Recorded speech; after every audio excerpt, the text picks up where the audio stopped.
Good afternoon once again, dear farmers. Here is Sticks 8444, the Precision Farmer. I'm right here in my field, as you can see, and I've got so many experiences to share with you. I believe you will find them quite helpful if you are already not doing the same thing that I think is novel in the farming area. So this time around, in the previous video, I shared with you how I use the extra branches that my tomato plants produce to replant, right, and double the yield, if not trebling the yield. And it has done miracles for me. Instead of buying 10,000 seeds, I buy 5,000 seeds. And from 5,000 seeds, I get 2 robust branches, which I replant, which means to say I can double the yield by getting 2 more branches from the same plant that I've bought and planted. Right? The same seed that I bought and planted. Instead of focusing on a yield from one plant, I'm not focusing on yields from 3 plants from the same seedling that I have planted. And so, in this video, I'm going to show you how I trellis my tomatoes in order to get a higher yield, right? So, as you are all aware, indeterminate tomatoes grow very tall and they take longer to harvest. And what it also means is they have a longer period to produce more fruits. So, they need specifically trellising to give them enough space into the air so they could grow as far as they can without any disturbances, and then give you back more fruits, more yield, right? So with me here, I'm right inside my field, and as you can see from this video, I give in terms of spacing, I plant my tilka in the following way. From inter-row, I give 1.5 meters, right? And then in row, I give 30 centimeters. So let me show you from this plant here, as you can see, from this plant here to this plant here, is exactly uh, 30 centimeters. And then, so it's 30 centimeters from one plant to another. But I've discovered that I can double my yield by planting. This is one side of the drip line, as you can see. But I also plant on the other side of the drip line. I also plant another set of plants. So I will have one plant this side and one plant the other side on the same drip line. And to many farmers, this is too crowded. But for me, it's not, right? It's one way that I use to double my yield. Now, how do I make this kind of plant concentration produce more? I use water-soluble fertilizers that I apply on a weekly basis, a dose of fertilizer a week, right? To make sure that the plant is getting enough fertilizer, irregardless of how close it is to the other plant. And I take advantage of these 1.5 meters, as you can see here, right, to make sure that there is aeration and everything else. And let me take you to how I prepare my trellising. As you can see, these are ordinary plants. I just use, as you can see, there are lots of trees in my farm. So I actually have the advantage of cutting, as you can see, as many ordinary plant tree branches as I can, and then I have no cost on trellising in terms of the poles that I use. So what I do is, as you can see, when I make the trellising poles, right? Come with me. Here is my trellising pole. Here is the pole, right? As you can see, it's very firm in the ground. And then I put a small pole here, right? And at a T or a cross, right? And then I actually nail it into the bigger pole, the holding pole, so it has got space to hold the line that will hold the trellising line that will hold the tomatoes from the left side of the drip system, the right side of the drip system, and this one will hold the tomatoes from the left side of the drip system.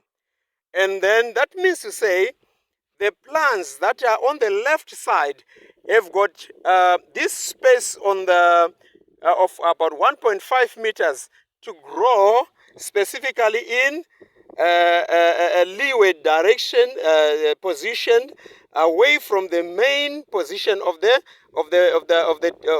poles, because of this T position pole that I've put here. Actually use nails into this so that it is firm. As you can see, you can't move it, and even if the tomatoes are very, very heavy, they will not fall because it is very, very firm. Let me take you to this part where we have already done a simple trellising. As you can see, here is in this position, we have got plants from the right side of the line, right, which are going to grow inclined outwards, right, to give space in between, and these plants will grow outwards, inclined in the on the left side of the trellising. And we are just doing some samples and demonstrating to my workers this morning. So as you can see, this is not a complete job. Never mind, they will come and fill it in. I was training them how the trellising is done. And as you can see here, right, again, there is a tree where the trellising takes care of plants on this side, and they will lean leftwards. And then the plants on the right side will lean this side, right side. And so there will be space there to grow and for aeration. So again, right, I double my yield on a smaller space of land by planting on both sides of a drip line at a space of 30 centimeters from one plant to another, and then about 30 centimeters again from 15 to 30 centimeters from plant to plant across the drip line, right? Which might appear like it's overcrowding. But then, to make sure that this overcrowding doesn't come as a disadvantage to yield production, I make sure that when I trellis them, they are inclined outwards. They are inclined outwards so that they grow freely in two different directions. Number one. Number two, because I will be using fertigation, which is one thing that I'll keep talking about because it has given me excellent result. I use the Venturi system. I will show you the Venturi system in one of my videos, which I use for fertigation. I apply fertilizers on at times when need arises, a daily basis. I will give them phosphorus today.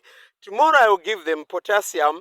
The other day I'll give them magnesium if need be. Then the other day I'll give them potassium or calcium, whatever, to complete all the nutrients requirements, micro and macro nutrients as per the need of the plant. So this type of trellising, as you can see, helps me to double the yield on a small piece of land. This piece of land is not very, very, very big, right? But it's housing close to 6,000 plants, right? It's about 51 meters by let me say 51 meters by about 30 meters, right? 51 meters by 30 meters. Already I've got about 6,000 plants in this particular small field. And in the next video, I'm going to show you how I get higher yields on this Tilka variety. If you notice on the packaging of this variety, Syngenta has indicated that it's possible to get between 70 to 150 tons right, per hectare from this variety. And to be honest with you, they don't lie. I have actually gotten something very, very much close to that, and at times even above that, because of precision farming. So I've shown you in this video one type of precision farming where we have got the plant highly concentrated together, right? And then we compensate for the concentration of plants, right, to get higher yield by using the fertigation system, right? And then in that instance, when we have the fertigation system, we are applying fertilizers on a regular basis. Let me take you a little bit back. Normally, when we do chicken farming, we have a target to get about 2 kgs from each bed. And then we feed the bed daily to make sure that it reaches the target that we want. And we always get the 2 kgs that we want because of the type of feeding that we give it, right? So in the next video, I'm actually going to show you exactly how plants, just like chicken, respond to the feeding that we give them, right? That will be the major focus of the next video. Let's remember, this is precision farming for higher yield by Sticks 444, the precision farmer. Thank you.